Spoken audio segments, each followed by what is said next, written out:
why should you believe in creation and not evolution? I mean, scientifically speaking, haven't we proven that evolution is a fact?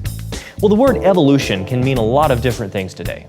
One way it's frequently used is to describe the supposed process by which a single-celled organism slowly, over millions of years, turned into every living thing we see today. This is probably what most people think of when they hear evolution. Now, if this idea is true, then everything had to have evolved at some point, including immaterial things, such as human moral consciousness. But this poses a question. You see, evolution is supposedly a naturalistic process that works on material such as DNA. So how does a completely naturalistic process evolve moral consciousness, something that's completely immaterial? This question is a puzzle for many evolutionists. William Provine, an evolutionist and biology professor at Cornell University, once said that one of the implications of evolution is that no ultimate foundations for ethics exist, no ultimate meaning in life exists, and free will is merely a human myth. So if humans are just the product of evolution, we're nothing more than highly evolved animals. And our brains are nothing more than chemical reactions.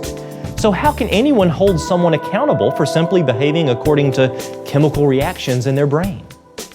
But human experience clearly shows us that we should be held accountable for our actions. Most evolutionists would agree that if someone murders another person, he should be punished. The question is why? If man is nothing more than another animal, how can we be held accountable?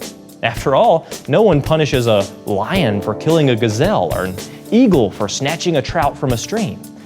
What makes humans so different? Some evolutionists will argue that society defines morality. For example, as an American society, we've decided that murder is wrong, so it's wrong. But this can't be correct. Other societies, such as Nazi Germany or radical Islamic groups today, believe that murder is perfectly acceptable if it accomplishes their purpose. To be consistent with the idea that ethics are decided by a society, an evolutionist would have to admit that murder is okay for these societies, but just not for ours. We intrinsically know that murdering millions of people in death camps or detonating bombs and killing civilians is morally wrong. Morality simply can't be decided by what a society thinks. A consistent evolutionist would have to admit that there's no such thing as a universal moral ethic in his ideology. And yet most evolutionists certainly would not admit to this. They're being inconsistent with their worldview. But the creation worldview does not have this problem.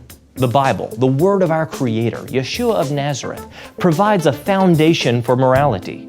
We were created in the image of God. We're not animals. As our Creator, only God has the right to set the rules, and He holds us accountable to them. In the book of Romans, we read that God has put His law in our hearts. In other words, we have moral consciousness because God's law is in our hearts.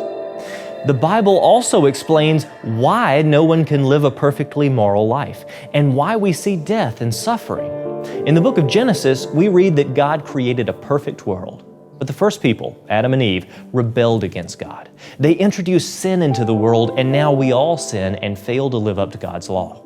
But Jesus Christ, our Messiah, stepped into history living a perfect, sinless life and died on the cross, taking the penalty for our sin upon Himself. He then rose from the dead and offers forgiveness and eternal life to all who will believe. The evolutionary, naturalistic worldview cannot account for the existence of morality. But creation, as we find in the Bible, explains why we have a moral conscience, why it's broken, and why we can have hope, and where we can find forgiveness. Just one more scientific reason that you shouldn't believe in molecules to man evolution. It takes a lot of faith. I'm David Rives. Truly, the heavens declare the glory of God. There are buttons below where you can share this with your friends. And there's a nice little button that lets you subscribe to our YouTube channel. It's waiting to be clicked because each week we bring you awesome science that confirms the biblical record. Thanks for watching. Oh, and comment below if you've learned something.